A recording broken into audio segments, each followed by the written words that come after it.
Oh, the holiday hold'em's 2 weeks from now too, in case you didn't know. What day is that? The 8th, I think. Okay. Second Saturday of December. Yeah, the 8th. Okay. That is gonna be nuts. It's gonna be like 35 people. I'm fucking scared.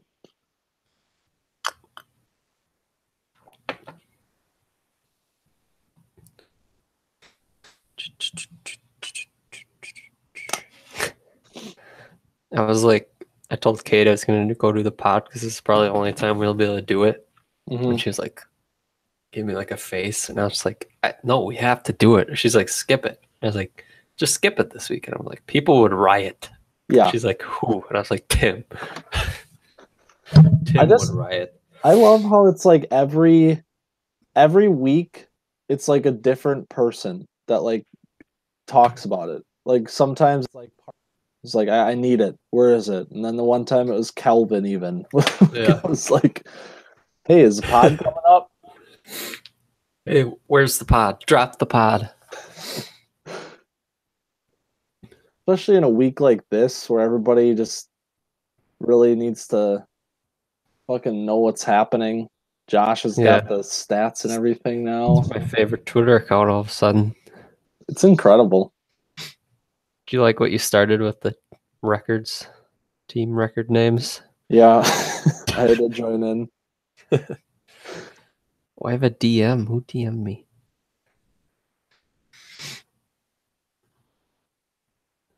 What?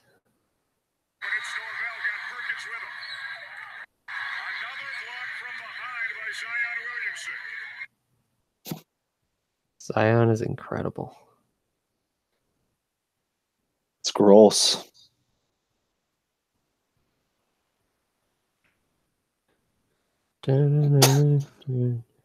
This fucking Calvin Twitter account thing, like, what the hell is that? Yeah, what? Like sitting there talking to mom and dad, and I like open my snaps, and I'm like, what is this? What is happening? Is this real? So if I go to his Twitter account right now, it's gonna show a, oh my god, what? Pretty baby gamer / your favorite. Check this. Like, who the hell would like, why Kelvin? Why that account? I don't know. This is very funny though.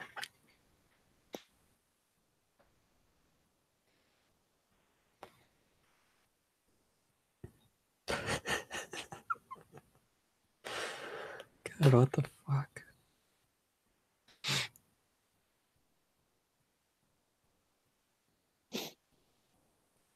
Like they're not tweeting, they just like changed the account. I know. The picture and the name and the bio. It's like, what the hell? So stupid. Ah. Nice ass, Cal.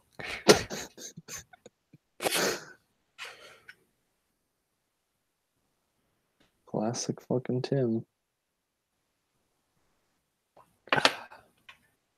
Well,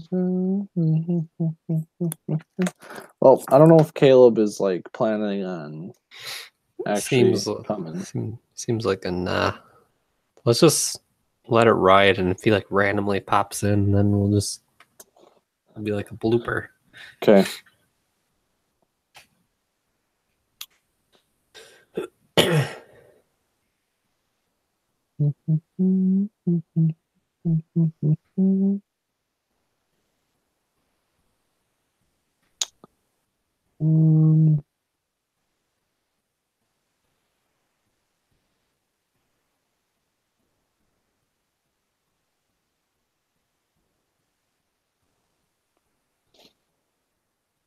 Holy shit.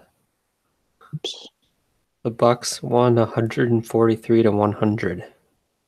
Oh my god.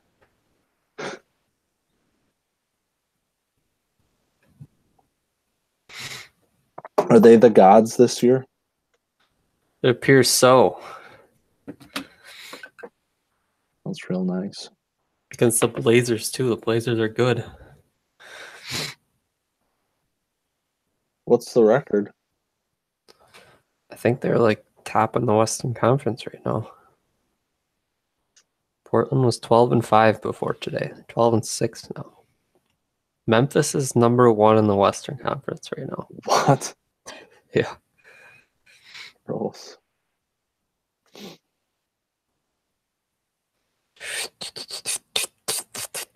All right, ready to do this thing? Oh yeah. Okay. Shit, we got trades to look at yet, don't we? Yeah, it was nothing that big. Yeah, what was it? Just Tyler Boyd and Yeah. Cooper Cup. Oh yeah, Cooper Cup. We could talk about that Cooper for Cup. a second. Ryan Fitzpatrick already dropped. Oh shoot. Jarvis Landry. Oh yeah. Devontae Parker. Hey. Yep.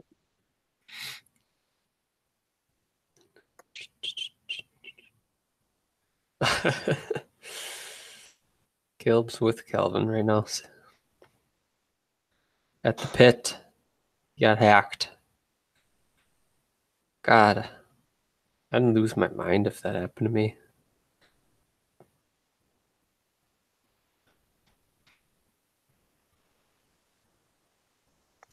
All right. I think I'm finally ready.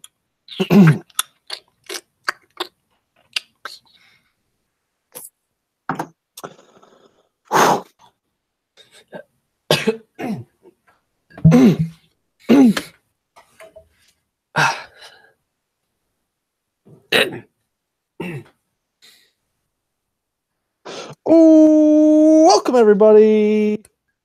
It's the Week 11 2018 Web.com podcast. Hey, Frazier. Hello. Missing a guy just doesn't show up a lot of times. Lack of commitment. Caleb.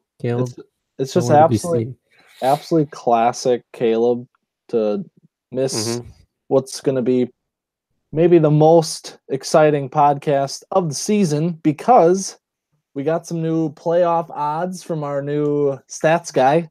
Advanced stats. If you haven't followed him already, web.com Josh on the Twitter machine, as Brock would say. Mm-hmm. And yeah, we're going to talk about that for sure. A lot of Saber metrics he's been throwing out today. A lot of tweets that make me happy. It's unbelievable. It's like a new era of web. It's like we don't have to sit here and be like, oh, what's Parker's playoff chances? Yeah, all of a sudden, Web Frazier is like the third most important web-related account.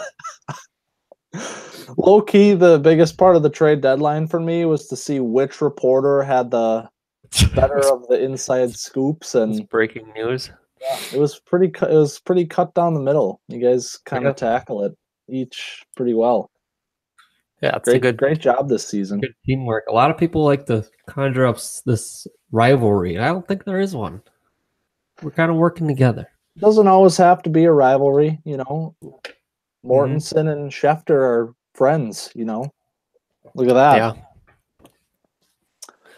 All right, so we have a few trades coming in at the trade deadline. Don't think we're going to talk a whole lot about that. There wasn't anything super big, but there were a few pretty decent moves, probably more so for next year maybe. Cooper Cup, after tearing his ACL, on the move to the Dark Brotherhood, which is all of a sudden assembling quite the core for 2019. Scary team. Yeah, big time with what he's already put together through his other Michael Thomas trades on that core. Able to get Cooper Cup was having a real good fantasy year. Doesn't give up too much. Gives up Royce Freeman, a guy he picked in the second round, I believe, and Evan Ingram. A promising tight end, but it was struggling to get more usage too, with Saquon in the mix now that he had last year. So gets Cooper Cup Gives up a couple maybe intriguing players, but nothing too much. But Calvin on the other side gets rid of his IR guy, a guy who wasn't going to contribute to his playoff run, picks up a few nice pieces, gets his 2 picks back that he had just traded in another trade we haven't talked about. Yeah, so nice little win-win trade, I think, there. Yeah, definitely. Especially the Evan Ingram piece is nice because obviously Greg Olson near the end of his career, and tight ends are kind of hard to come by. So maybe Evan Ingram has a refresher in the offseason, comes back next year, fills in that hole for Calvin. Yeah, kind of a high upside, little risk play right there. He's the number 4 tight end last year, so yeah, we've seen what he can do. And actually, they actually made 2 trades within like an hour, and they swapped picks back and then back again, so you can actually just simplify these trades into Nelson Aguilar and Cooper Kupp for Isaiah Crowell, Dante Moncrief, Royce Freeman, and Evan Ingram. Yeah, I forgot about the Aguilar trade. Yeah, so yeah, Kelvin also involved in another move, this time picking up a receiver to kind of fill that void created by Cooper Kupp, Jarvis Landry, coming over from Webb's number 1 scoring team. Yeah, Calvin had a low-key had a nice little trade deadline. Jarvis Landry kind of replace that Cooper Kupp void. Picks up Crowell, who's low-key having a decent year, maybe inconsistent, but still decent. Moncrief has been coming up a little bit here these last few weeks, and then I talked about Evan Ingram already, and Calvin active on the trade line and adding some nice little pieces. Obviously, did have to give up Cooper Kupp, but price you pay. Yeah, a team that isn't always the most active when it comes to trading in the league, but definitely kind of sensing that the season is on the line here, and looking to kind of fill in the gaps in that lineup. Say Dan, with the addition of Allen Robinson, Jarvis Landry wasn't quite as important of a piece for that starting lineup. Obviously, AJ Green is hurt, but overall, I think Dan. It was a pretty good time to move him for Dan, I would say too. Yeah, and Dan's been taking a lot of players where maybe he's kind of sick of having them on his team. What I've heard from him is Jarvis Landry's the Demaryius Thomases of the world and kind of flipping them for picks. Right now, Dan has 6 third-round picks this year. Wow. Did you know that? I didn't. 6 third-round picks. None of them are his own. I'm actually picking in Dan's spot in the 3rd round, but he's 6 other ones that he's acquired from other people. That's scary, because as we know, the 3rd round is kind of the round of defense, and this is already one of the best defenses in the league. Traded away Keanu Neal and Deion Jones to the Dark Brotherhood. Another nice move for Caleb there, but yeah, he's gonna replenish whatever he's lost, I think, pretty easily. Yeah. Also, I think, unless I'm forgetting something obvious, Tyler Boyd was, I think, maybe the last one.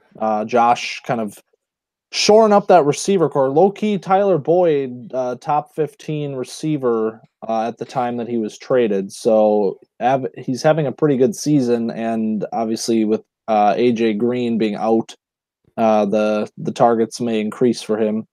Yeah, and one last trade for Josh to kind of shore up that team to make his run here, sitting at 8-3 now. Dave, on the other hand, gets his 3rd. He's 3 first-round picks this year, and now I think he also has 3 in 2020. Confirming, yes, he has 3 in 2020 as well. He has his own, Josh's now, and also Tim's in the Carlos Hyde deal. So that's insane. Dave has 6 first-round picks the next 2 years now. Yeah, and Dave, we've talked about it all season. Dave's core that he's assembling, kind of starting to take shape. this season obviously is not the one for him, but you kind of see those flashes and that add 3 first rounders back-to-back years, 2020, look out for Dave. So yeah, things are looking up. They're on the up and up. So the trade deadline obviously passes. Teams are kind of locked in here. We still don't really have a ton of answers yet.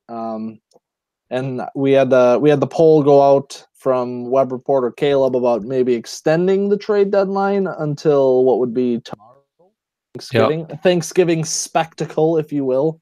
Yep. So something to explore maybe later, but it did seem like people were on board with it. So maybe next year we put that into action. There's a few no preferences, and then I think 7 votes. I'm not sure how accurate web reporters Caleb's polls are with all the non-web followers that he somehow has, but yeah, I got more and more excited about the idea of just like Thanksgiving, like you're getting ready to eat and you're making these crazy trades and finalizing deals at 11 a.m. First Thanksgiving game starts at 11:30. Like you might trade for someone who starts in a half hour. It'd be pretty wild. Incredible. That's honestly amazing. All right. So week 11, we got teams making some trades going into this week. A lot of games where teams were really feeling the pressure to win. I know personally in my game, it really did kind of feel like a week 11 playoff game where I really felt this pressure to win, and I think a lot of other teams were in the same boat. Obviously, you had a massive game, and we'll talk about that one first. Pretty cut and dry game of the week. Didn't I kind of the poll was a little bit biased, but I don't think anybody was going to vote otherwise. So I liked it. I got a giggle out of it. So obviously, we were all excited about this one. What was maybe the biggest Week 11 game of all time, and unfortunately, didn't quite live up to its hype. We had a 9-wib versus a 1-wib this week. Frazier, what's going on? It was never really close at any point. Team played decent into Monday night, but Tim's team is just, whenever I've lined up against them, it's been just, we're seeing 195s, almost 200 point showings. It's tough to keep pace with, especially with some subpar performances. Marquez Valdes-Scantling Thursday night, was hoping to see more out of him. Alex Collins gets benched in the first quarter for no apparent reason. Yeah, I loved your tweets for the guy that was taking over. Yeah, I don't know his name. I can't think of his name right now. No. Gus Edwards. God, I've never heard of him in my life. Boss. Like Gus Edwards is now up to 15 carries, 90-something yards and a touchdown. He's best fantasy player of the week. Blah, blah, blah. Yeah, you're welcome, Gus. If I don't trade for Alex Collins, you never see the face of the earth. But yeah, start Alex Collins. Gets 7 points right out of the bat. Like, okay, he's like, we're in the first quarter here. Alex Collins might put up 20 today. That'll be really nice. And nope, he's at 7.8. Check 15 minutes later, he's at 7.8. Like, well, what's happening? Is he hurt? Search his name on Twitter. Nothing. Gus Edwards is the reason why Alex Collins is sitting at 7.8. This God, I'm still mad about that. Yeah, it, definitely an unfortunate week for you.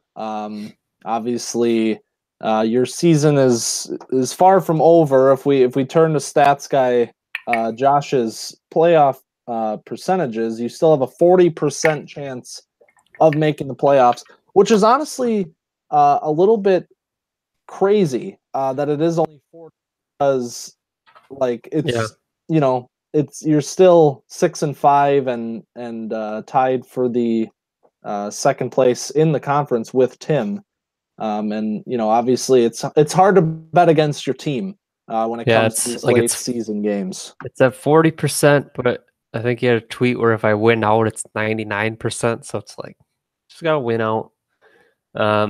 Obviously, there's some areas of concern, but we get Kittle back off his bye week. Tom Brady's back. I don't have to, yeah, the combination of watching Ryan Fitzpatrick somehow get benched again after I was reading all week about how Jameis Winston is never going to play for the Buccaneers again. And promptly I get Fitzpatrick benched. Yeah, that combined with Collins was a rough week. Kind of haven't really talked about it till now.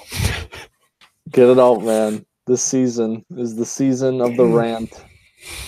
I think I'm good. Also, Trey Burton. God damn it. Yeah, overall, pretty disgusting week. I mean, you had the one WIB, still 148.1. By no means was it a atrocious point total or anything, but the good news is, you got your 2 Tim games out of the way. You're 0-2 against him this season. He scored 190 both times. What are you going to do about that? But the good part about that is that the schedule's remaining for you two. It appears that you do have a little bit of the easier route. You have games with Caleb and Dave, and then your third team in there is Josh. Second game with the conference leader, whereas Tim doesn't get another game with Dave. Those are already out of the way. He has to play Parker in week 14. And Parker obviously struggling a little bit this season, but definitely still a team that is capable of beating anybody on a given week. So could be a huge game for Tim in week 14 as you're closing the season with Caleb, who good team, but still the second worst team in the league. Yeah, I like where I'm at. Getting the Gurley bye out of the way here against Dave. So it's a little bit of a trap game, but hoping that we can win without Gurley. Yeah. So Tim, obviously here, back-to-back week highs, nearly put up 200 again after the 222. Coming off back-to-back week lows too, right? Yes. So talk about a roller coaster here in the last 4 weeks. Jesus. You don't really know. I mean, like it's easy to sit here right now and say that Tim is, finally arriving, and this is the team that we thought he was going to be, and this is a team that could still win the Pac-5 yet. But you really don't know. He's been up and down this season, and he's had weeks like this. He had the week high in week 5, followed by a 190 against you in week 6. And then he didn't score over 140 for 3 weeks, including 2 week lows. So it's, you gotta, if you're Tim, you're feeling good. You're feeling confident in what you're seeing. But at the same time, like, this is by no means a guarantee for Tim that this is what he's going to see in the last 3 weeks. Yeah. The thing that's transformed this team right now is Mark Ingram coming back and finding his role in the offense here. And also the Saints just being incredible and having 8 touchdowns to throw around everyone on a game-to-game basis. But yeah, this week highs coincide with Mark Ingram having his 2 highest games of the year. I don't think that's a coincidence. Yeah. So Pac-5, this is the most exciting the Pac-5 has probably ever been in terms of the conference race. And the current leader is still Josh. This is we had a game here with Josh and Kelvin, interconference game of the week. Caleb described it as spicy, and in fact, it was. It was spicy, yeah. Just when you think Josh is about to take a step back to the crowd in the Pac-5, he goes and puts up 190 and silences the haters. Yeah. Unbelievable game from Josh. This was a game in which it appeared he was going to drop. He was down in the projections race for most of the early part of Sunday, and then Traquan Smith happened. 21 points. Was a trade acquisition from Dave, so key a key acquisition and a key start for Josh this week with Traquan. Yeah. And the defense, once again, Darius Leonard recorded every defensive statistic and scored 19 points. I how is he so consistently like just 19, 17, 22? Like the only thing that stopped him was like getting hurt there for a little bit. Yeah. Yeah, I think like if you go back and maybe like week 3, week 4, this is happening and we're sitting here saying like this is, Josh's MVP, blah blah blah blah blah. I think everybody at that point is sitting there saying this has got to slow down at some point. Like you're not going to get this amount of production out of a linebacker all year. Well, it's week 11. We're in week 12 here tomorrow. Darius Leonard, legitimate game-changing player for the entirety of the season when he's been playing, when he wasn't hurt. This is a guy literally that could be, the reason that Josh wins the Pac-5. Like this amount of production, when you're talking about games that are decided by 7 to 10 points, like you can look right there to that spot. It's just a dominating presence. It's tough to beat a guy when he's dropping 20-point linebackers on you and getting like big weeks out of these random guys that you see here, like your Mario Addisons every once in a while. Mason Foster, 16 points. Yep. Just like every week he's getting these points on his defense from these guys that you don't always expect it out of, but it's just consistent. Yeah, and the knock on Josh, obviously, all season has been the offense. The defense has been consistently great. The offense was always the question mark, and now you kind of see these younger guys. Kenny Golladay has a huge week, 17 points. Marlon Mack, another pretty solid week, 6 yards and a touchdown. It's just, these guys that you didn't really expect to see this from. He's just kind of got a collection of them that seem to do what it takes each week. And this week, obviously, 190, his highest output of the season, kind of a statement on the tails of this huge showdown with Tim and you, Frazier. Josh is like, I don't give a mother. I'm putting up 190. Yeah, he's debuting Rob Gronkowski this week, I believe. Nice. Most likely. Yeah, that could be a nice injection into the offense as well if we see some retro Gronk over these last few weeks here of the season. Yeah. Obviously, a huge week from Josh. His team has not scored 190 points in a long time. And I'm trying to quickly scan through this. It's been since 2014, week 4 of 2014, that his team has been over 190. So this is looking like probably the Pac-5 champ. That's obviously not decided, but at 8-3, and with a 2-game buffer here with 3 games to play, we'll see. Yeah. 2 of the biggest games in the Reedens Rebels history coming up the next 2 weeks.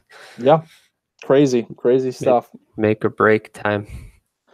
Flip side, Kelvin and the Big Five, trying to keep up here with these teams in the middle, and falls to 5-6. Not a death sentence, but definitely going to be a steep uphill climb at this point. Yeah, for Kelvin to make it.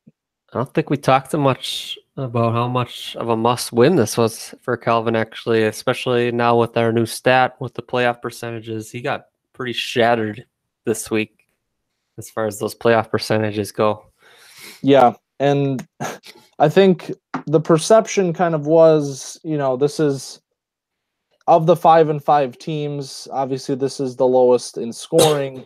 But if he'd been able to pick up this win this week, all of a sudden here he's keeping the pace with Dan, and anything can happen in these last 3 weeks. But like I said, it's not over, but the odds dropped pretty considerably here, and the last 2 weeks only averaging 150 points per game.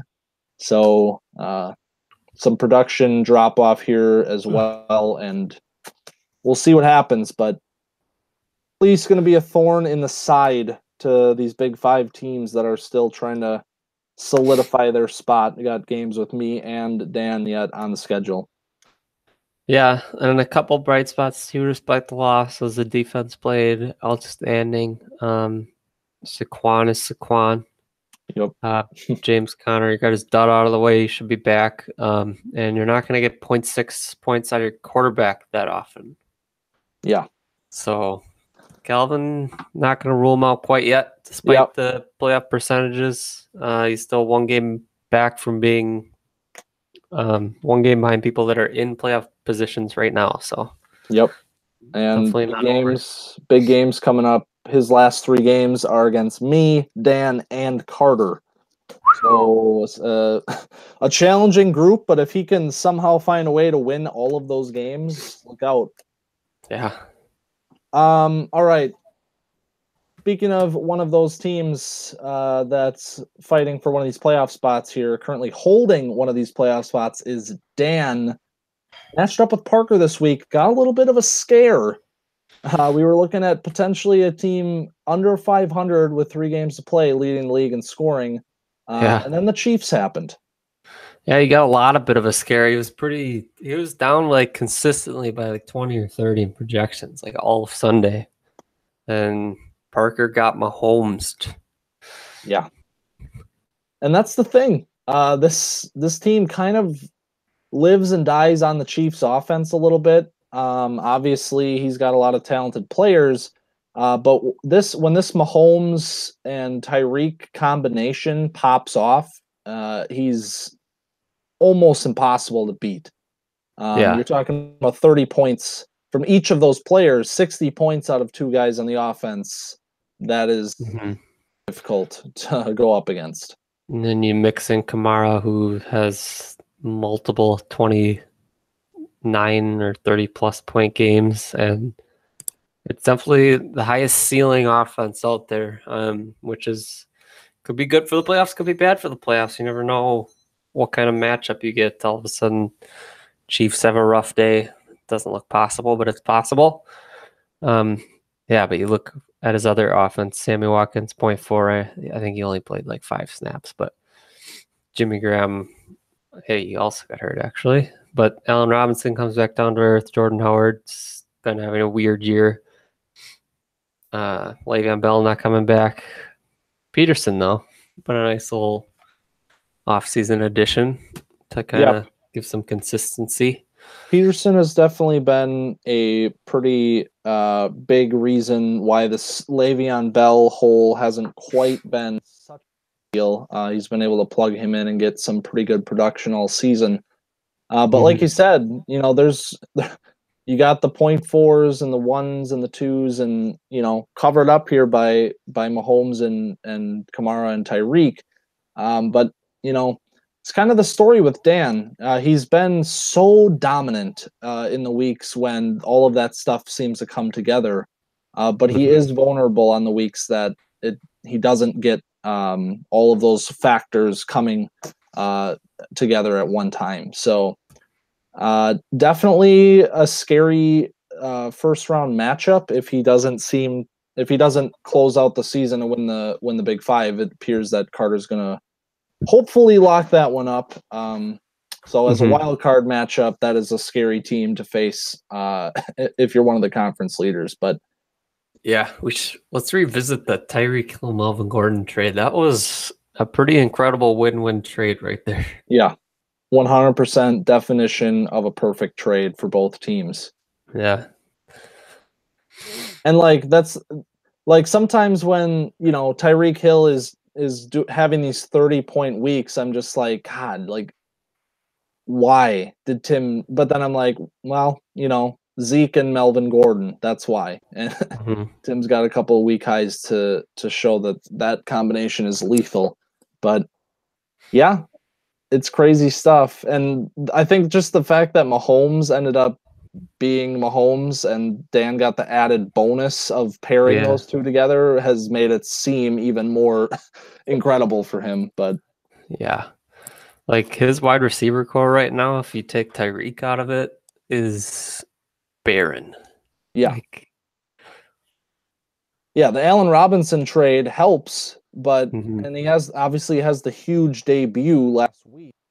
But I think we all, I think we said last week, like this production probably isn't what you're going to see every week out of Allen Robinson, and he comes back down to earth this week. Now Trubisky's hurt, so mhm, but yeah, still, we've been every single week we try to find these holes in Dan's team because he is such a force. You got to try to find something, some vulnerable spot. But at the end of the day, this is a 175. This is still the highest scoring team in the league at nearly 178 points per game.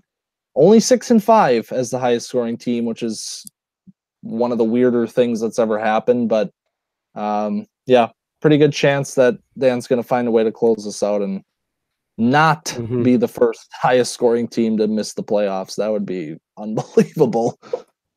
mhm. Yeah, that I can't imagine it. Yeah. Quick Parker fought a good fight this week, and this is kind of what you're gonna get with Parker if you're one of these teams that is still has to face him. He's got games with Carter, me, and Tim yet. He's gonna be a tough opponent, and he might not. Like, I know the stats say that he's technically still in the race, but at this point it's looking pretty bleak for him. But that being said, uh, could still play a big factor in who does end up making the playoffs when Mhm. it's all said and done. So God, I just realized the Parker is on a 6-game losing streak. He was 4-1. Forgot yep, about that. longest losing streak of his team's career. So very unexpected after the 4-1 start. Seemed like Parker was back, but 1-5 versus the Big Five this year.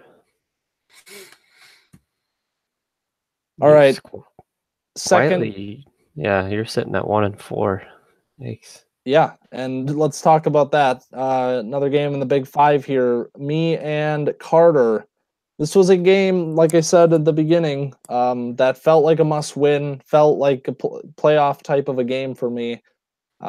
Especially when Dan pulled ahead at the end there. That was difficult because if Dan had lost, I would have felt a little bit better about sitting at 5-6. But obviously that didn't happen. Ran into Carter this week, back-to-back weeks for Carter over 170. We kind of, he was always that team that was scoring enough but not scoring a ton. Now kind of putting after the David Johnson acquisition, some of those points starting to come now. Yeah. Yeah, you definitely gave this team a higher ceiling on a week-to-week basis. So very nice trade. David Johnson solidifies this lineup.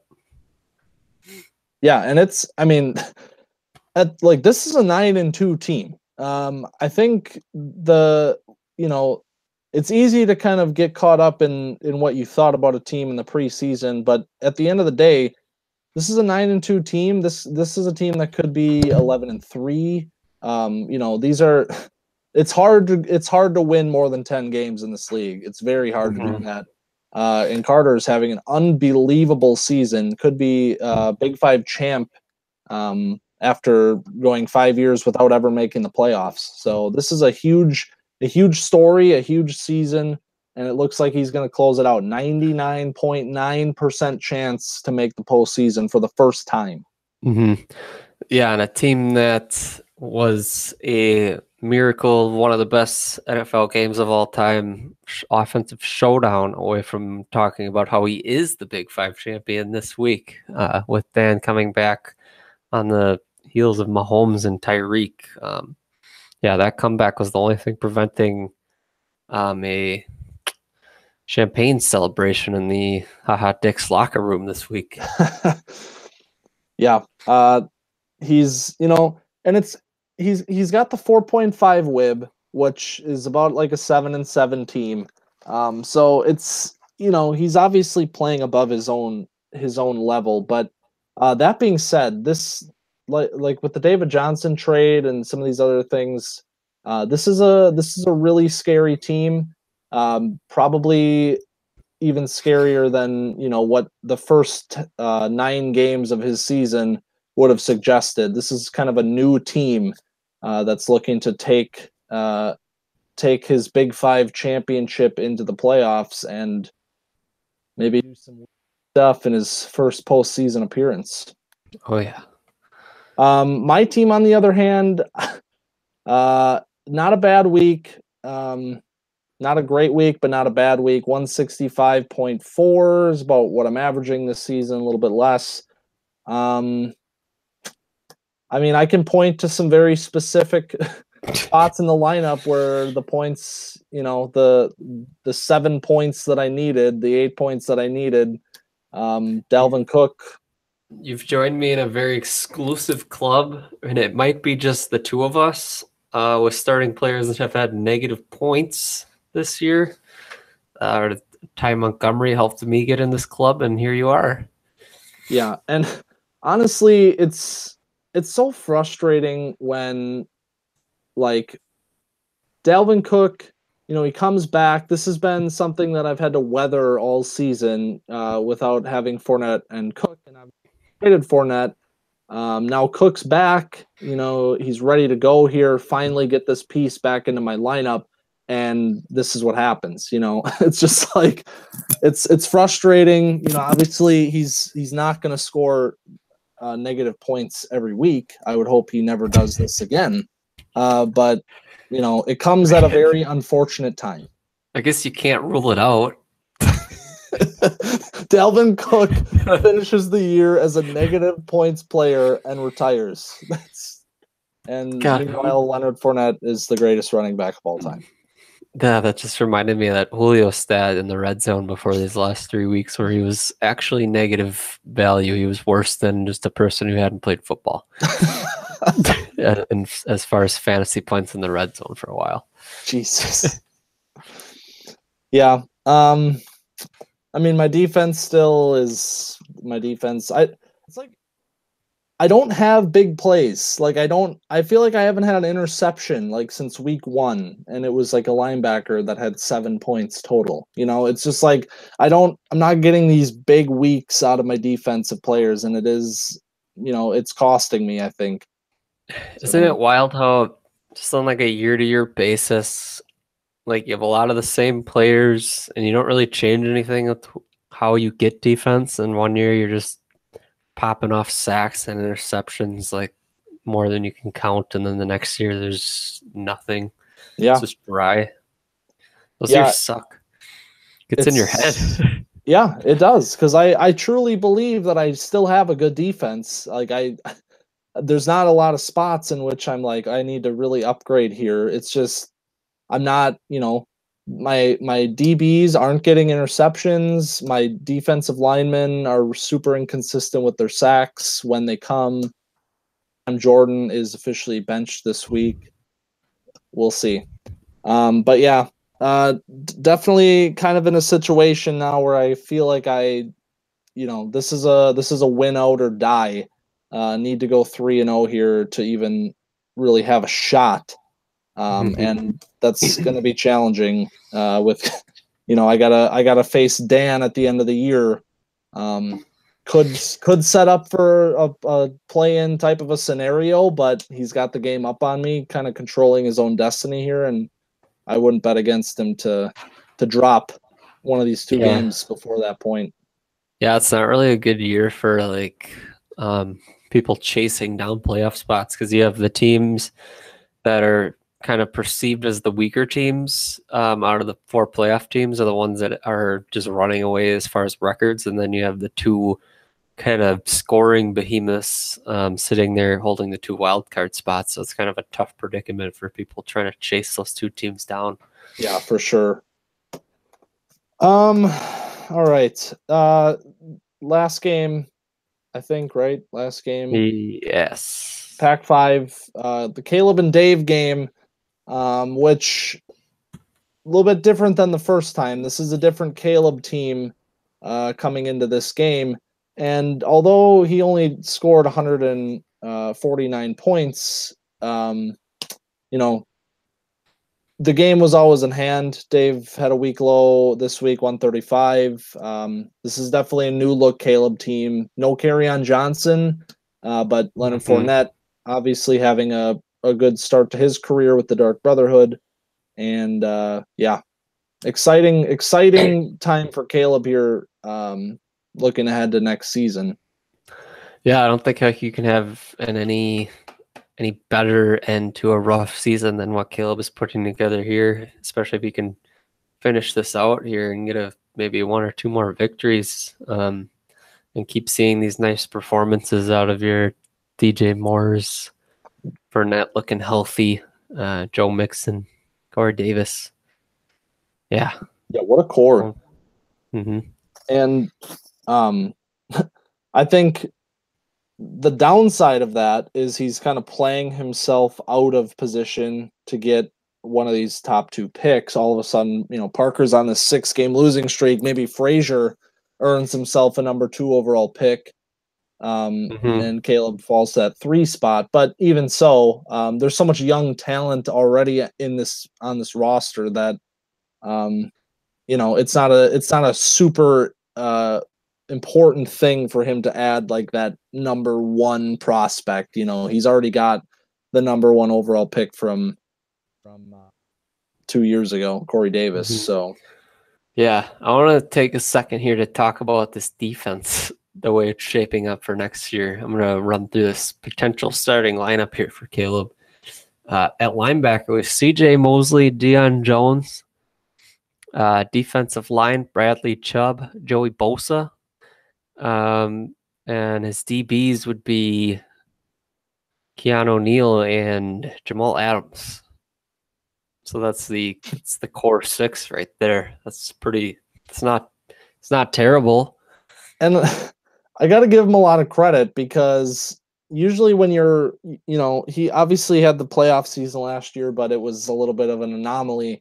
Kind of, still feeling a little bit like he needed an infusion of talent. And the defense last season was almost the lowest scoring defense of all time. He was only beaten out by Dave in the same season for that honor.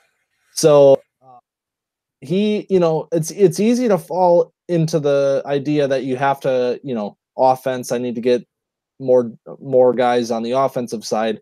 Caleb really looked at the defense pretty hard, and all of a sudden in one season has built a defensive core that could take this team to the top of the league in defensive scoring next season. Pretty remarkable turnaround there from Caleb's defense. Yeah, going to be a lot of name value on that team, on that defense going into next year. Yeah, for sure. Dave, obviously this is probably what's going to be the number 1 overall pick here. 2-9, has a 2-game cushion in terms of who's going to get to pick first. That would be huge for Dave, adding a first overall caliber player in addition to 2 other first-round picks to go with what we talked about as this really nice core that he's already put together with McCaffrey, Michelle, and all these guys. So, yeah, definitely, unfortunate. Dave's a guy that likes to win no matter what. This isn't the kind of season he wanted, but he can feel good about what's potentially in store for 2019. Yeah, and like we mentioned earlier, he has definitely stacked up quite the pick resume right here these next 2 years. So going to add a lot of talent to a team that already has some budding stars developing this year. Yeah, absolutely. All right. Well, week 12 then, we got more of these games, teams feeling this pressure. This is legitimately now can't lose games are happening. Playoff spots can be clinched officially this week. So. Yeah, and we're gonna get a couple of what am I saying? We got 3 games tomorrow, so we're gonna know quite a bit already after Thanksgiving here. Yeah, every time this Thanksgiving rolls around, shit's getting real. Like this is the point of the season where you're feeling it. If you're sweating out trying to get one of these last playoff spots, you're feeling it pretty hardcore. All right. Should we take? I want to go through a quick run through potential clinching scenarios. Yeah. I didn't prepare anything, so I'm just going off my eye. But Okay. obviously, Carter in or Big Five champion with a win. Any win doesn't matter. Or no, yeah, 10. He's in. Yeah, Big Five champion. So Dan needs to win out. He needs to lose out to lose that. If Josh beats Tim and I lose, Josh is the Pac-5 champion. Looking at that, and that's what I see. There's probably a few playoff, maybe clinching scenarios. Maybe Tim with a win and my loss. No, I don't think so. No, wouldn't be. I think. Let's see here. If I lose, if me and Kelvin lose, and Dan and Tim, one of us. One of you is gonna. So I would say whoever loses that is done for sure. Yeah.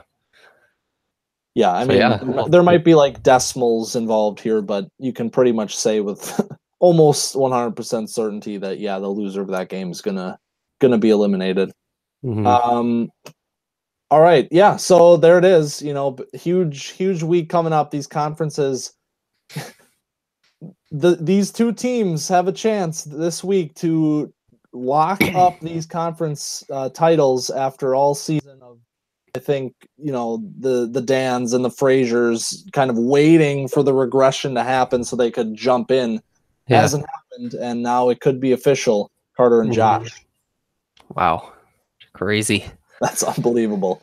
That's wild, man. Lightning round, Big Five. Mingo and Kelvin just talked about it. Loser going home. Biggest game of the season for these teams. Big elimination game. Couple of high-powered offenses. Kelvin was running back duo. Mingo with the Michael Thomas show. I'm going to take Mingo to survive one more week. Yeah, I don't really trust my team to win in a must-win scenario this season. I feel like they're just really not about that this year. But Kelvin is kind of faltering these last 2 weeks, and his offense is kind of up in the air. What are you going to get? I'm going to take myself. Second game in the Big Five, with a chance to secure not only his first playoff appearance, but a Big Five championship against Parker. Oh, I can't pick against my boy, but I kind of I see Parker's projected totals right now. It's higher than Carter's. I just can't picture Parker losing 7 straight. That just blows my mind. I think he's going to get off the schneid this week and get that win, break that streak. Carter's going to have to wait one more week. Yeah, Parker is officially riding the Gus the Bus train. Is he in the lineup? Gus Edwards. It's hard for me to say that I can pick a team that's starting Gus Edwards, but I can't believe that a team is starting a name that I did not know at this time last week. I'd never heard that name. Nobody freaking did. This guy just comes out of nowhere. All of a sudden he's starting. Yeah, I'm going to go ahead and say Carter locks it up. Carter's been an underdog all season, and his point totals in the last 2 weeks have been high. Keep it rolling. Carter is your Big Five champ. All right. Pac-5 then. We got a Fraser and a Dave. Second Dave game of the year for you in a big-time gotta-win scenario. Yeah, big time trap game. A win obviously would help, but it doesn't change much things. I'm gonna need some help to catch Tim. Tim obviously got the scoring lead against me, so I'm gonna need more than just a win this week. So it's kind of one of those trap games where if I lose, I'm kind of fucked. But I have to win to keep things alive. So it's a weird game where I should beat the 2-9 Dave, but projections are close this week. Down Gurley. I'm gonna say me in a close one. Just gonna edge out Dave this week. Yeah, definitely probably the best possible week to lose Gurley, going into this game with Dave. Currently on a 7-game losing streak with 3-week lows in that time. Does have a couple of nice little weeks in there that he lost, but I can't bet against Frazier. Can't bet about against this team late in the season here with the Pac-5 hanging in the balance. I am going with Frazier. Second Pac-5 game, then we have Tim and Josh. Josh playing in another one of these huge games this week here, and a chance to really kind of cement himself here as Pac-5 champ. Another Josh is just continuously playing the biggest game of his team's life, basically on a week-to-week basis now. It's probably going to be the case again next week when we face off. But I'm going to take, with me winning, I'm going to take Josh to win, to beat Tim, take one step closer to trying to secure his second Pac-5 championship. True. Only other one besides you. I really want to say that I'm going to pick Josh. He did beat Tim earlier in the season. I think this is a little bit of a different Tim team. Obviously, maybe a little bit of regression coming, but I'm going to pick Tim. I think his team is cooking right now. All right. Interconference game of the week. Dan and Caleb. Kind of a tricky little matchup for Dan here. Yeah, Dan in a similar situation to what I had described with my team, where his win is going to keep it rolling, but the loss would be just brutal. And he's against a team that he should beat. I'm going to take Dan. It's that time of the year before the playoffs start, as the regular season winds down, where he wins every game. But so we'll see if he can translate that into the playoffs this year. Yeah, no Kerryon, no Marvin Jones for Caleb this week, and I think Dan is not going to allow his team to fall back to 500. I think it's going to be probably a 3-0 finish to the season to quiet these maybe missing the playoff talks surrounding his team. I'm going Dan. And that's week 11. Sorry, that is week 12. Oh. 2 weeks, 3 weeks to go. 2 after what's going to start tomorrow. It's crazy. The postseason is right around the corner. And it appears as though Carter and Josh are going to be 2 of the teams competing for the belt. Oh, man. They just keep winning. It's nuts. A true inspirational story in each conference this season. If this doesn't give hope to your team every new season that starts, I don't know what will, because it doesn't matter if you're picked to be the worst team or the best team. Here we are, Josh, leading the Pac-5 ahead of you and Tim. So yeah, Carter listens to this pod each week and hears about how his teams due for regression, do get caught by Dan. And he just keeps winning. He's won 4 in a row now. Anything's possible. Yeah. Remarkable season from Carter. This is honestly one of the craziest will probably ever happen. The fact that Carter came in this conference where even Kelvin, who had a bad season, was kind of viewed as like a sleeper, maybe playoff team. And then obviously the me and Parker and Dan trio just came in and said, whatever, man, I'm going to win it all. He was consensus last in the Big 5 rankings, I think, when we started out. Yeah, for sure. That's got to be a first, excluding 2013, where you don't know what was going to happen. But since then, I think we've usually been pretty solid at predicting, and Carter just comes and just smashes that. Yeah. All right. Going to be an exciting week. I hope everybody has a nice Thanksgiving, and I will see you and some other people on Saturday for a nice little poker game. Excited. Should we make it a great week? let's make it